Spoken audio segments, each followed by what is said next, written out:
Oh, thank you. Thank you. It is such an honor for me to be here tonight.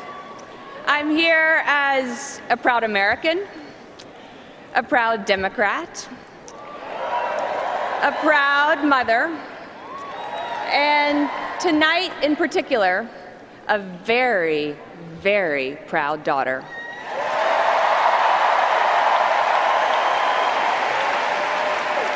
Mark and I can't quite believe it, but our daughter Charlotte is nearly 2 years old. She loves Elmo, she loves blueberries, and above all, she loves FaceTiming with Grandma. My mom can be about to walk on stage for a debate or a speech, and it just doesn't matter. She'll drop everything for a few minutes of blowing kisses and reading Chugga Chugga Choo Choo with her granddaughter. Oh, Chugga Chugga got an applause. Our son Aiden is 5.5 weeks old, and we are so thankful that he's healthy and thriving, and well, we're a little biased, but we think he's just about the cutest baby in the world. A view I'm pretty sure my mom shares. And every day that I spend as Charlotte and Aiden's mother, I think about my own mother, my wonderful, thoughtful, hilarious mother. My earliest memory is my mom picking me up after I'd fallen down, giving me a big hug, and reading me Goodnight Moon. From that moment to this one, every single memory I have of my mom is that regardless of what was happening in her life, she was always, always there for me. Every soccer game, every softball game, every piano recital, every dance recital, Sundays spent together at church and the local library, countless Saturdays spent finding shapes in the clouds, making up stories about what we would do if we ever met a triceratops. In my opinion, the friendliest looking dinosaurs, although my mom would always remind me they were still dinosaurs. As a kid, I was pretty obsessed with dinosaurs, and the day that my parents took me to Dinosaur National Park, I didn't think life could get any better.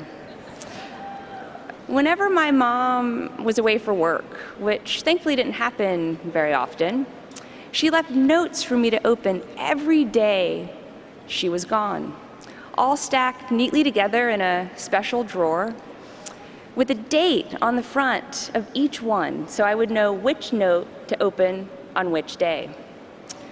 When she went to France to learn about their childcare system, I remember one was all about the Eiffel Tower. Another was about the ideas she hoped to bring home to help the kids of Arkansas. I treasured each and every one of those notes. They were another reminder that I was always in her thoughts and in her heart. Growing up, conversations around the dinner table always started with what I'd learned in school that day. I remember one week talking incessantly about a book that had captured my imagination, A Wrinkle in Time. Only after my parents had listened to me would they then talk about what they were working on: education, healthcare, what was consuming their days and keeping them up at night. I loved that my parents expected me to have opinions and to be able to back them up with facts. I never once doubted that my parents cared about my thoughts and my ideas. And I always, always knew how deeply they loved me. That feeling of being valued and loved, that's what my mom wants for every child. It is the calling of her life. My parents raised me to know how lucky I was, that I never had to worry about food on the table, that I never had to worry about a good school to go to, that I never had to worry about a safe neighborhood to play in.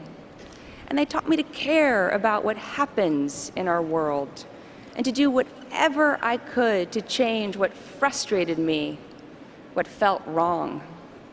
They taught me that's the responsibility that comes with being smiled on by fate. And I know my kids are a little young, but I'm already trying to instill those same values in them. There's something else that my mother taught me. Public service is about service. And as her daughter, I've had a special window into how she serves. I've seen her holding the hands of mothers, worried about how they'll feed their kids, worried about how they'll get them the health care they need. I've seen my mother promising to do everything she could to help. I've seen her right after those conversations getting straight to work, figuring out what she could do, who she could call, how fast she could get results.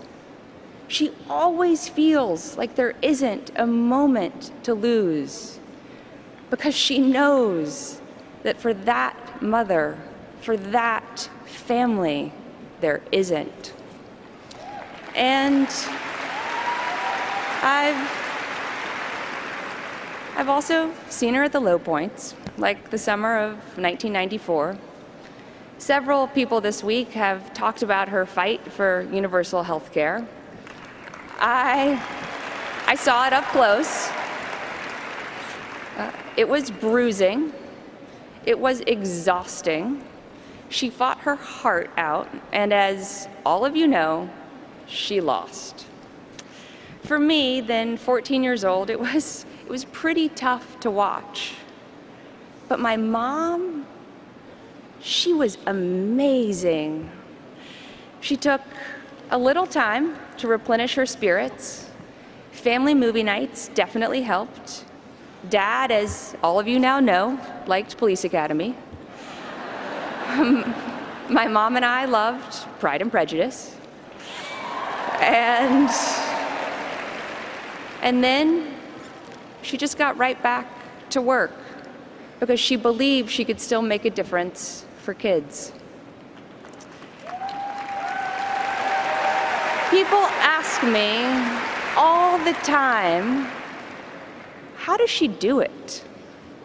How does she keep going amid the sound and the fury of politics?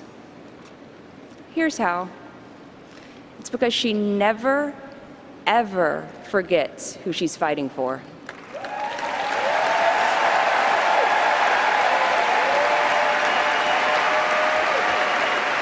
She's worked to make it easier for foster kids to be adopted, for our 9/11 first responders to get the health care they deserve, for women around the world to be safe, to be treated with dignity, and to have more opportunities. Fights like these, they're what keep my mother going. They grab her heart and her conscience, and they never, ever let go. That's who my mom is. She's a listener and a doer. She's a woman driven by compassion, by faith, by a fierce sense of justice, and a heart full of love.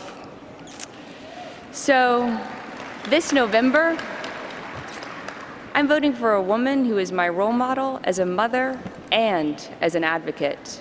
A woman who has spent her entire life fighting for families and children. I'm voting for the progressive who will protect our planet from climate change and our communities from gun violence, who will reform our criminal justice system, and who knows that women's rights are human rights, and who knows that LGBT rights are human rights here at home and around the world. I'm voting for a fighter who never, ever gives up, and who believes that we can always do better when we come together and we work together. I hope that my children will someday be as proud of me as I am of my mom. I am so grateful to be her daughter. I'm so grateful that she is Charlotte and Aiden's grandmother. She makes me proud every single day. And Mom, Grandma would be so, so proud of you tonight.